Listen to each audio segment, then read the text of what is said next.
Horas, horas, horas, horas. Balige Academy dari tepian Danau Toba yang indah. Oke pemirsa, kita akan membahas lagi bagaimana kesesatan ya pengadilan pada tahun 2016 ya, rekayasa kematian Vina dan Eki di Cirebon yang mengakibatkan 8 terpidana ya ini ya di penjara ya, sakatatal 1 orang 8 tahun, yang ketujuh itu di penjara seumur hidup. Bahkan PK-nya kemarin tanggal 16 Desember 2024 ditolak oleh majelis hakim yang terdiri dari hakim ketua agungnya ya, hakim agung sebagai ketuanya adalah Burhan Dahlan, anggotanya ada Yohanes Priyana, ada Jupriyadi, ada Prim Haryadi dan lainnya ya. Dan persidangan baik pada pengadilan negeri Cirebon tahun 2016 sampai banding, sampai kasasi, sampai kemarin PK tahun 2024, semuanya mengabaikan digital atau scientific evidence seperti ekstraksi HP dari HP Samsung Galaxy almarhum Pina ya, di situ yang telah diekstraksi oleh digital forensik Polda Jabar menggunakan Celebrite UV, dan itu tidak disajikan di persidangan dan diakui kemarin oleh para jaksa pada saat PK tersebut.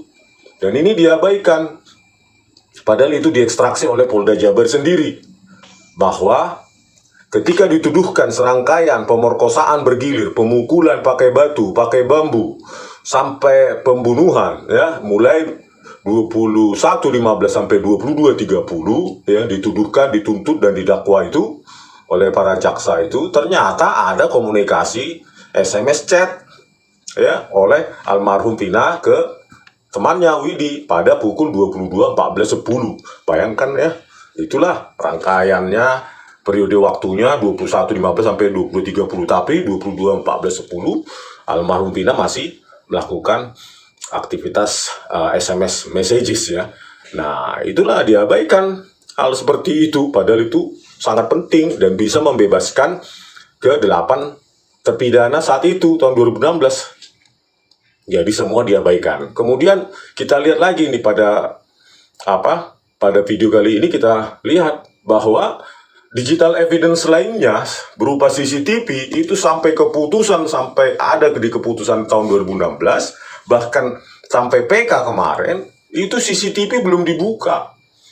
Ya, ini kita akan bacakan penjelasan dari 3 rekan Rudiana ya. Aibtu Rudiana saat itu ya. Mulai dari Dodi Irwanto, Gugun Gumilar dan Safrudin ya kalau nggak salah. Nah, itu dia. Jadi itulah Andi Safrudin, dari ketiganya itu nanti kita bacakan, oke?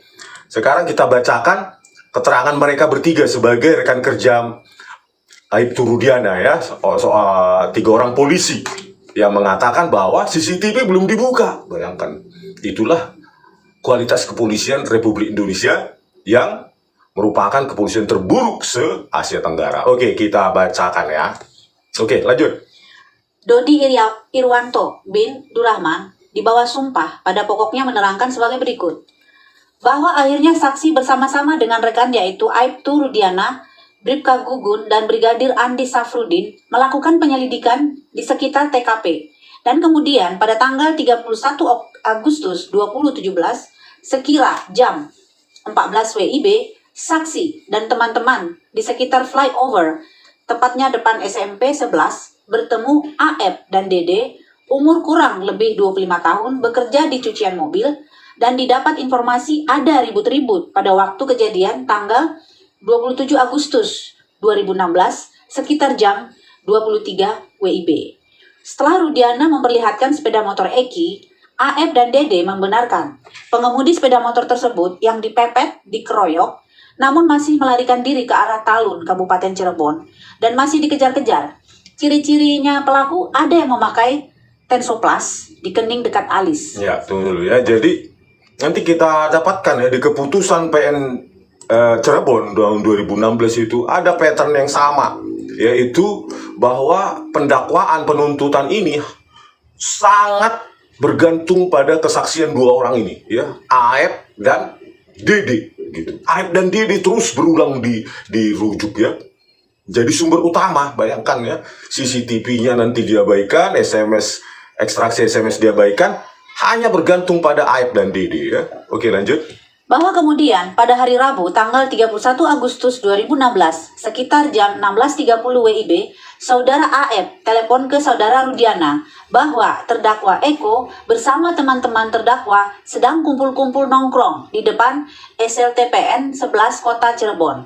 Setelah dapat informasi, kami mempersiapkan segala sesuatunya. Kemudian, saksi bersama-sama dengan rekan yaitu Aibtu Rudiana, Bribka Gugun, dan Brigadir Andi Safrudin melakukan pengamanan terhadap 8 orang yang diduga telah melakukan pengeroyokan hingga meninggal dunia, yaitu terdakwa Eko, Saudara Sudirman, Saudara Suprianto, Saudara Hadi, Saudara Jaya, Saudara Eka, Saudara Saka, dan Saudara Aldi.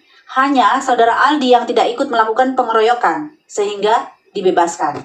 Nah, itu tadi ya, Aep dan Dede. Ciri-ciri pelakunya adalah memakai tensoplas di kening katanya.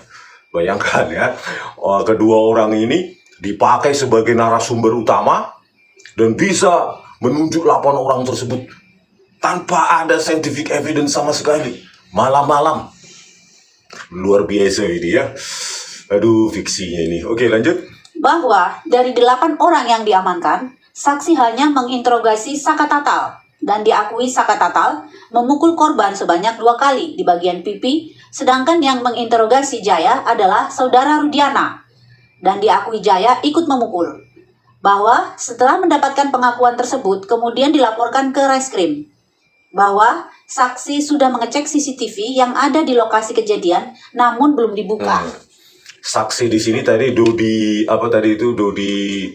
Irwanto ya, rekan kerjanya Rudiana ya, orang tua dari almarhum Eki ya, bahwa si polisi ini mengatakan ada CCTV di lokasi kejadian namun belum dibuka. Dan herannya JPU dan hakim saat itu persidangan tahun 2016 tidak meminta buka itu. Gitu loh. Kalau tidak bisa, misalnya ya, keterlaluan kalau nggak bisa. Setingkat Polres Cirebon, ya minta bantuan ke Polda Jabar gitu loh. Harusnya kan hakim yang memerintahkan. Saya tidak terlalu percaya dengan pengakuan. Kita sudah, dalam karir saya sebagai hakim, saya sudah menemukan ribuan orang bersaksi dan menipu di persidangan, enteng kali. Saya lebih percaya pada CCTV. Harusnya kan begitu ya, hakim dan jaksa saat itu. Tapi ini sengaja diabaikan. Ya, itulah ya. Rudiana ini sebagai orang tua almarhum Eki itu kerjanya di reserse narkoba. Ini kriminal umum. Ya, bayangkan apa kaitannya narkoba ke kriminal umum, pembunuhan, katanya pemerkosaan.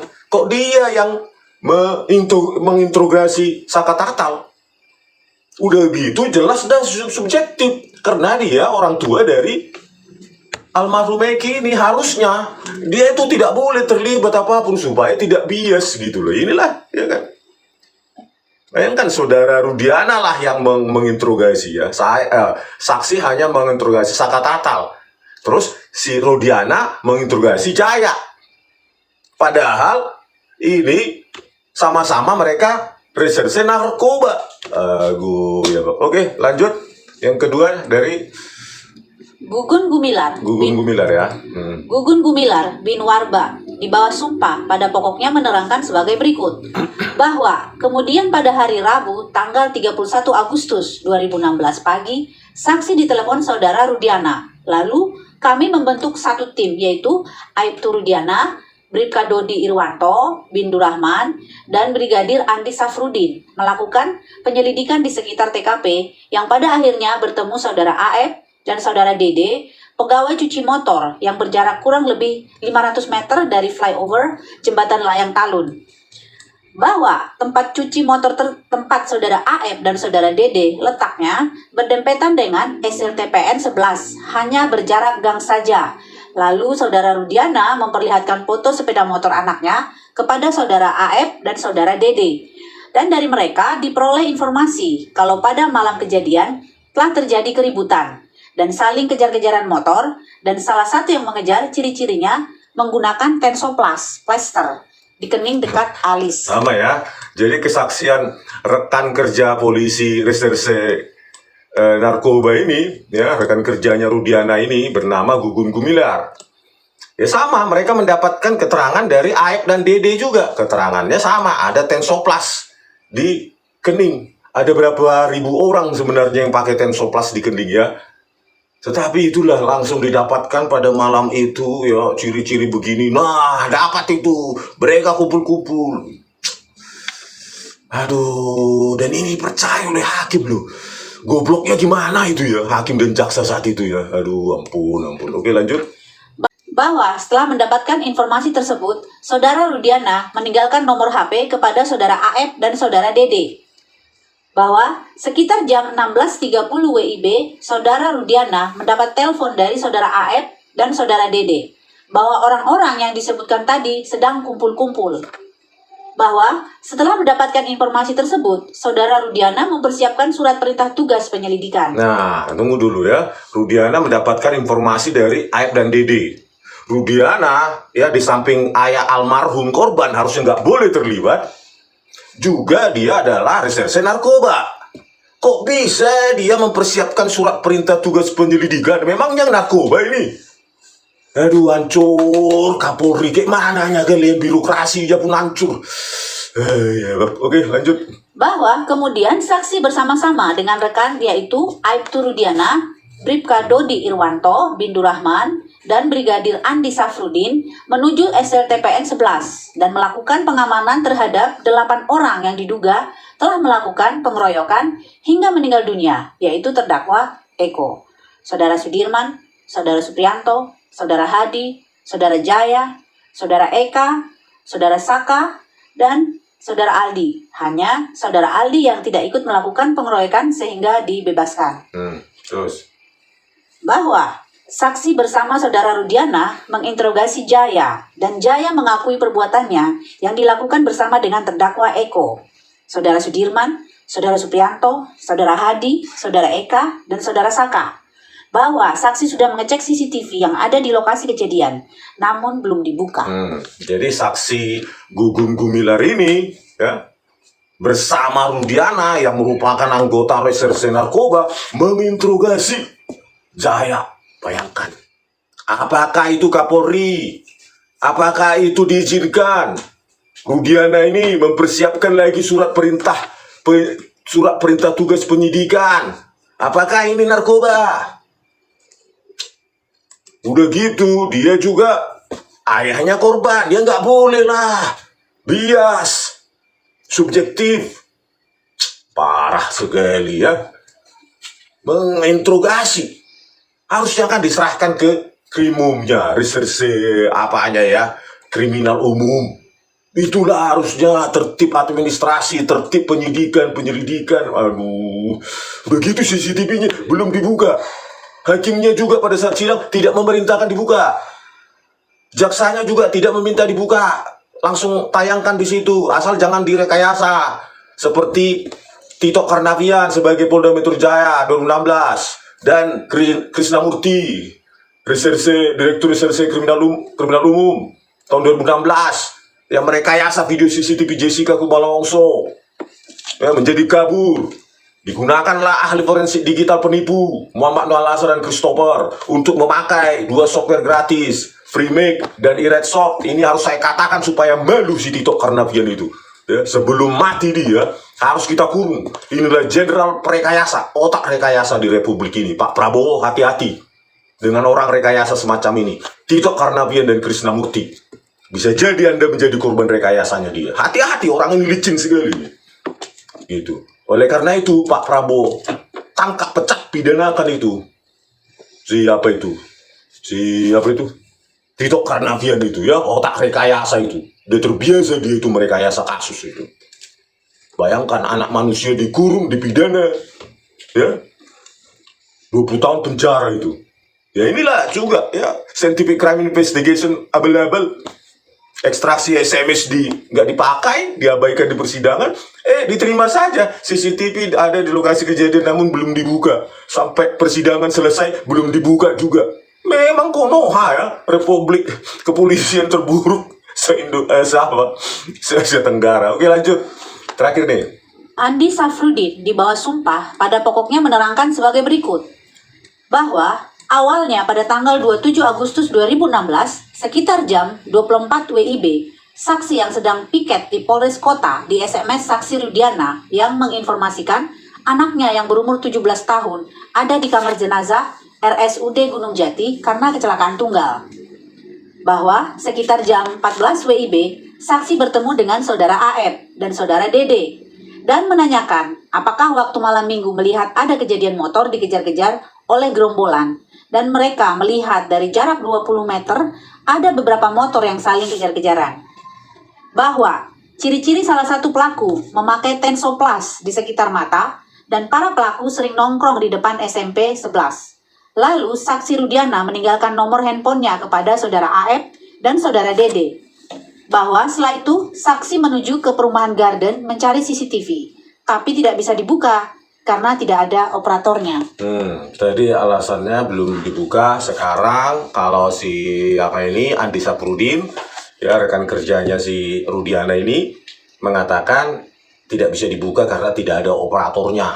Ya, harusnya kalau memang itu alasannya, hakimnya atau bos di atas mereka ini, bos penyidikan di Polres Cirebon sampai Kapolresnya, ya, tas siapa itu nama Kapolresnya saat itu, ya perintah, ini ahli kami, ayo buka, itu loh di VR-nya, masa hanya karena tidak ada operatornya, nggak bisa mengekstraksi itu, mengekspor itu ya, mengekspor yang anak-anak SD aja tinggal colokkan, tinggal pilih mana kanalnya, timestamp-nya mulai kapan sampai kapan itu bisa gitu loh, ya, sekelas Polres Cirebon. Alasannya tidak ada operator, tidak bisa kami buka. Aduh, ya bak. Parah kali ini scientific crime investigation. Polisi ini ya mengkhawatirkan kita kalau begini caranya menyelidiki, siapapun bisa kena jebak kayak gini. Hanya dibutuhkan 2 atau 3 saksi seperti AF, Dede dan Liga Akbar. Habislah kita masuk penjara. Seumur hidup. Bayangkanlah itu, ya.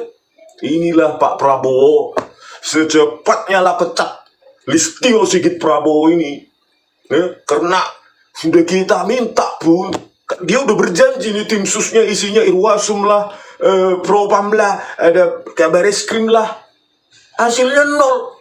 Juni loh dia berjanji seperti itu. Bayangkan omongan, statement dari seorang Kapolri gak bisa kita pegang. Berigal Indonesia ini. Anggaran tahun depan untuk Polri 126 triliun Pak Prabowo. Masa manusia jadi seperti ini dipertahankan? Udah tidak ada prestasi lagi. Harusnya kan kayak gini. Oh ya memang kami Mahkamah Agung memang janganlah kalian memang CCTV nggak dibuka saat itu. Ekstraksi SMS-nya juga tidak dipakai di persidangan. Hanya kesaksian AF, Dede, dan satu lagi Liga Akbar. Itu aja lah, coba bayangkan. Ya, memidana orang seumur hidup. Bagaimana kita ini, Ketua MA, Jaksa Agung, rapatlah kalian. Kalau kalian masih manusia ya, dengan kenyataan seperti ini tetap ditolak. Ya, semua bukti ilmiah diabaikan.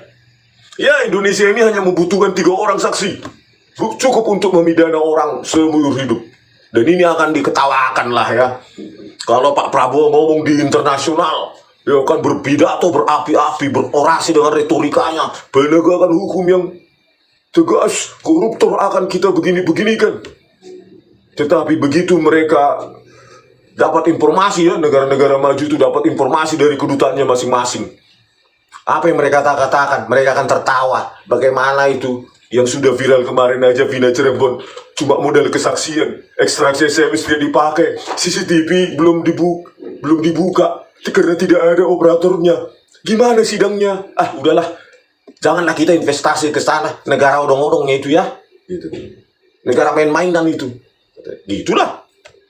Ya ini akan dicatat dalam sejarah betapa rusaknya peradilan kita ini. Rusak, tidak ada, ya. Begitu sudah ya ingin dimenangkan ini kasus, sudah logika jaksa sama hakim langsung tumpul setumpul-tumpulnya sampai Pertanyaan untuk anak SD pun harusnya bisa ini. Kenapa CCTV-nya tidak dibuka? Oh, tidak bisa dibuka karena tidak ada operatornya. Panggilnya dulu ahlimu dari Polres Cirebon. Kata hakim harusnya. Kalau tidak bisa, minta bantuan sama Polda Jabar. Nggak bisa lagi. Minta Barreskrim Polri. Nggak bisa lagi. Ya sudahlah.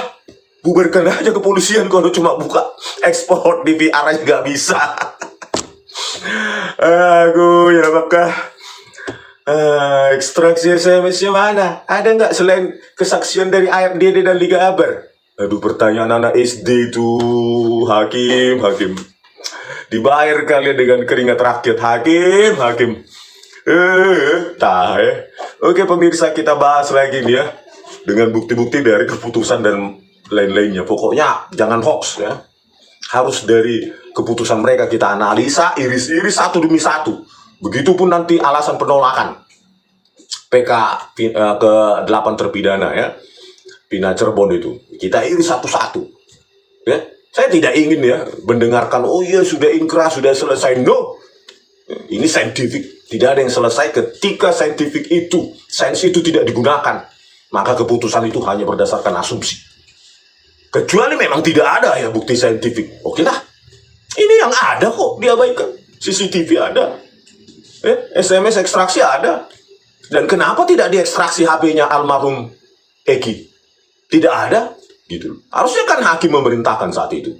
Dan jaksa. Tidak ada. Padahal ada HP-nya itu. Ada di tangan bapaknya. Tidak diekstraksi. Ada apa? Gitu loh.